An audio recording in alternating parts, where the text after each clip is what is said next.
Bonjour tout le monde, c'est Charlie Johnson et je vous souhaite la bienvenue à notre mini-émission spéciale sur la situation de l'eau dans le monde. L'eau, source de vie, source de conflit. Aujourd'hui, nous allons parler de la situation de l'eau dans notre monde à l'aube d'une période de changement de l'écosystème présent. Humains, animaux et plantes, tout ce qui vit a besoin d'eau. Mais l'eau sera-t-elle toujours satisfaire les désirs des différents organismes? Nous allons à la rencontre des spécialistes dans le monde, en commençant par Demba Mamadou Koulibaly, un spécialiste de la sécheresse en Afrique. Alors Demba, parle-nous un peu de la situation que tu vis quotidiennement en Afrique.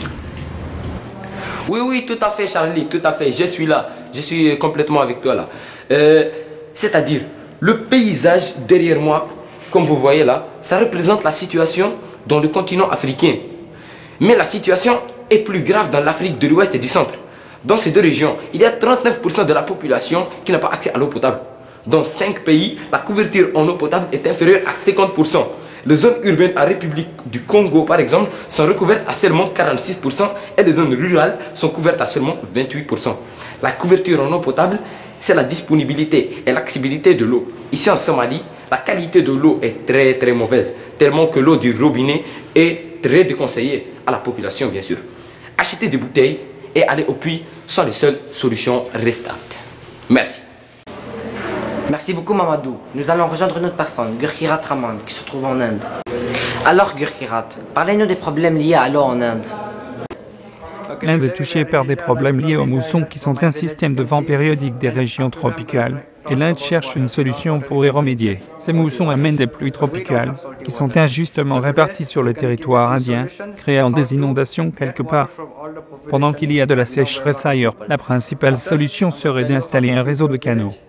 Mais ce projet est onéreux et serait dangereux pour l'environnement. Le gouvernement fédéral indien, qui veut remédier aux sécheresses et aux inondations qui frappent chaque année différentes parties du territoire, étudie actuellement la possibilité de relier quelques 37 fleuves et rivières par une série de réservoirs, de canaux et de stations de pompage. Ce projet va donner naissance au plus grand réseau hydrologique du monde.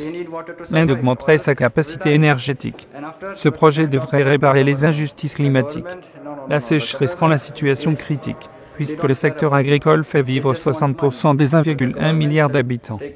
La sécheresse du Gange est un problème qui s'ajoute à la pile de problèmes que l'Inde a déjà.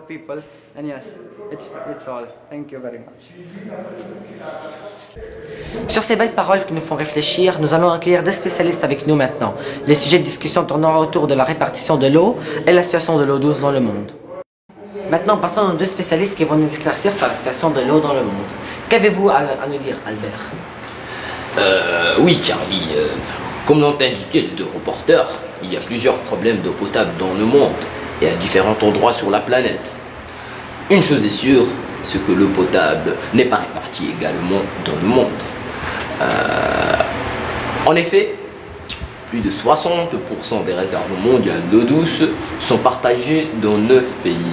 Les États-Unis, le Canada, la Russie, le Brésil, si je me rappelle bien, la Chine, l'Indonésie, la Colombie, et puis l'Inde et le Pérou. L'eau de mer n'est pas potable à l'état naturel, donc on ne peut pas la consommer. Est-ce que l'on peut trouver une solution à ce problème dans l'eau de mer? Eh bien, pour répondre à votre question, il y a le processus de désalinisation de l'eau de mer qui pourrait rééquilibrer le partage de l'eau douce dans le monde.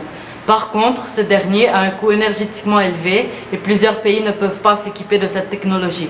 De plus, plusieurs produits chimiques sont employés pour avoir recours à cette méthode, ce qui causera par la suite des conséquences néfastes pour la mer. C'est vrai. C'est une technologie onéreuse, mais n'oublions pas un aspect très important. 2,5% des réserves mondiales en eau sont de l'eau douce. Donc ce pourcentage est divisé en 3. Il est divisé en 3. Donc l'eau à la surface et l'eau présente dans l'atmosphère et dans tous les cours d'eau, donc l'eau dans les calottes polaires et l'eau souterraine ou l'eau des nappes phréatiques. L'eau des pôles est trop loin et coûte trop cher à liquéfier. Elle coûte tellement cher à liquéfier et à transporter. Donc, vu qu'elle représente 70% de l'eau douce, il ne reste que 30% de l'eau douce à notre disponibilité. Et ce même pourcentage est encore divisé en 3 autres catégories. L'eau destinée à l'agriculture, l'eau utilisée en usine et l'eau des travaux ménagers. Ce dernier représente le 8% de 30% de 2,5% de près de 1385 km² d'eau dans le monde, ce qui est très peu. C'est avec 8% qu'on boit, qu'on se lave, qu'on lave nos vêtements, qu'on arrose nos jardins et qu'on remplit nos piscines. Bon, si j'ai quelques statistiques sous la main. Ici, par exemple, on dit que 800 millions de personnes n'ont pas accès à l'eau. En 1990, une personne sur 4 n'avait pas accès à l'eau. Et pas n'importe quelle eau, l'eau potable, bien sûr. Donc, on note ici aussi que 2,4 milliards de personnes sont privées de systèmes d'assainissement de base. Sans oublier que 450 millions de personnes dans 29 pays sont confrontées à des problèmes de pénurie d'eau. C'est grave. Qu'est-ce qu'il y a après? Il y a 15 000 personnes, dont 6 000 enfants, meurent chaque jour de maladies liées au manque d'eau potable.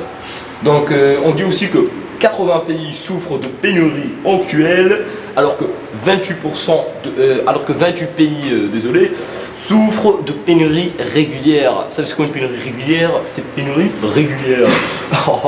Donc, voilà. Si l'on avait un truc à retenir de ce que vous venez de dire, un truc important, ça serait quoi? Faites attention et surtout ne gaspillez pas l'eau. Oui, j'approuve. Donc, merci mille fois d'être venu à notre émission. Ce fut un grand plaisir. Ce fut un plaisir. Oh ben, on n'a rien fait quand même. C'était. Merci à vous. Merci à vous. Comment dire? Albert. Vous êtes très intelligent, monsieur. Vous aussi. Monsieur John, je vous félicite. Faut nous rendre visite là en France. Là. Allez, merci beaucoup. Merci. Aujourd'hui, nous avons appris que l'eau est très précieuse. Ici au Canada, nous sommes chanceux d'en avoir en abondance. Mais il faut quand même y faire attention. Sur ce, je vous dis merci et au revoir.